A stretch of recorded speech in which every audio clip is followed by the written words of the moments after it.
I'm just going to show you how you can get a fairly easy round shape out of a really simple jig.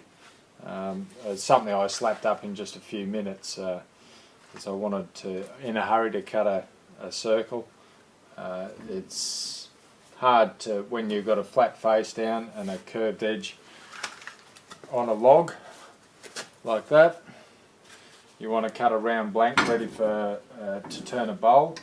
This is a really simple jig you can make in no time flat.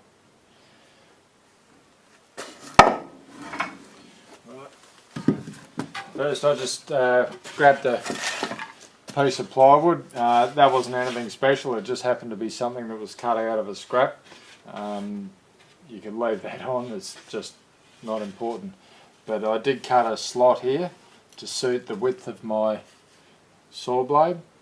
Now these circles I'll explain in a minute.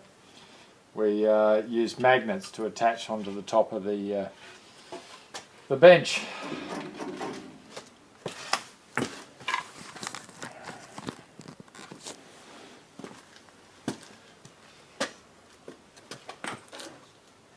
Right, here we are, just positioning it on the bench. Now these are the magnets. Now I'm pretty sure you guys can get them in the States. They should be readily available on the internet. I think Milwaukee are actually taking up the marketing these now. They're made by a company called MagSwitch. You can find them on magswitch.com.au. Now these you can actually screw into, they've got screw holes, you can actually screw them into the jig. I just use a speed bore to cut out the diameter, and that's what those holes are for. They simply sit in there. One turn and they've locked down. So now we're not after a precise circle. We just want it roughly ready for wood turning. So we start with our blank, or our rough bit of wood. Now I've planed that off that you saw me do earlier to get that roughly level, because I break it down with a chainsaw and it'll leave high spots and low spots. It's just easier if you have it sort of roughly level. Just hog it off with a plane, and maybe one that you don't care about so much. Now here I've just simply put a screw through, just a plaster screw, and I've sharpened it once it was through. I just ground it off so it was a point.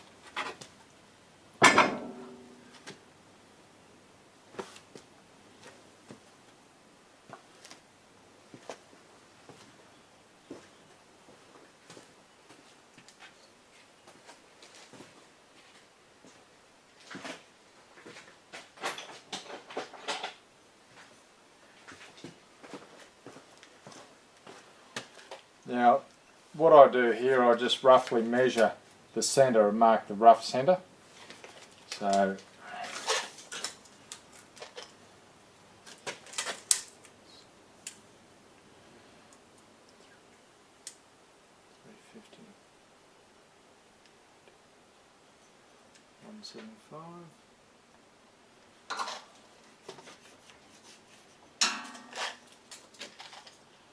I'll look for any faults or interesting patches. I might have to adjust just where my cut goes.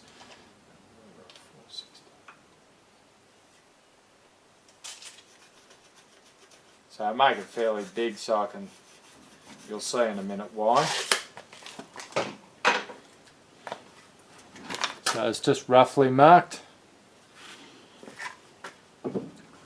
And what I will do next,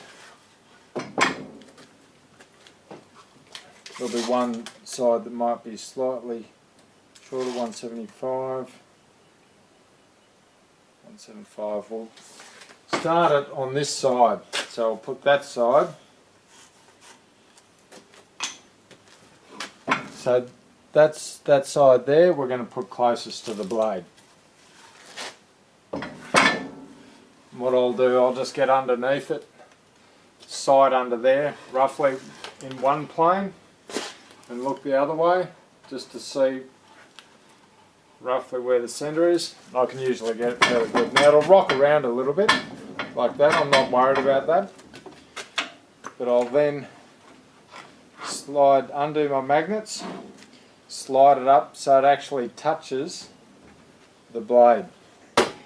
See there, I'll bring the log up till it touches just there. Right, so you might have to play with the position of the spike in relation to the blade, whether it's advanced or behind the blade, and that will make up for the drift. So you might find you actually drift quite a long way in one of these cuts. You'll just have to play with it. Sometimes I'll adjust that mid-cut to try and... But with wood turning, not imperative you get it exactly right. It's just really roughing it down at this stage. So lock those magnets off, and that's not going to move. That's fairly solid. Safety glasses.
That's it. You notice then I found a sweet spot when I adjusted the board.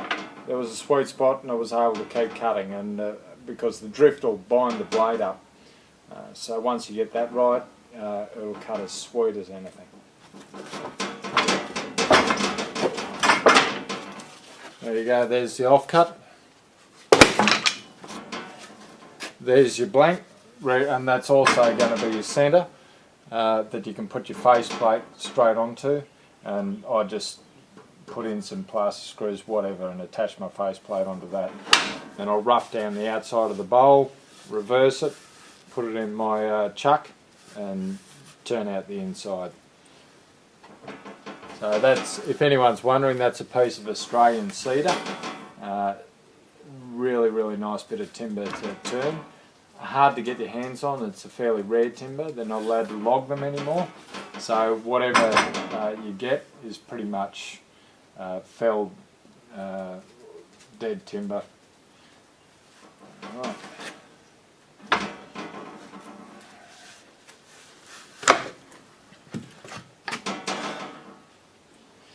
You'll notice here I have two other holes. I found that was okay for most bowls, smaller ones, but when I had bigger, longer bits of timber, I found I just had to move them out a little bit more. And during the cut, sometimes you can take one out, replace it, and then take the other one out so that you can swing your timber around. It's really, you don't need two in there right through the whole cut. And I guess that would be that screw that you might struggle to see. There's probably protruding possibly about 10 mil, not quite half an inch.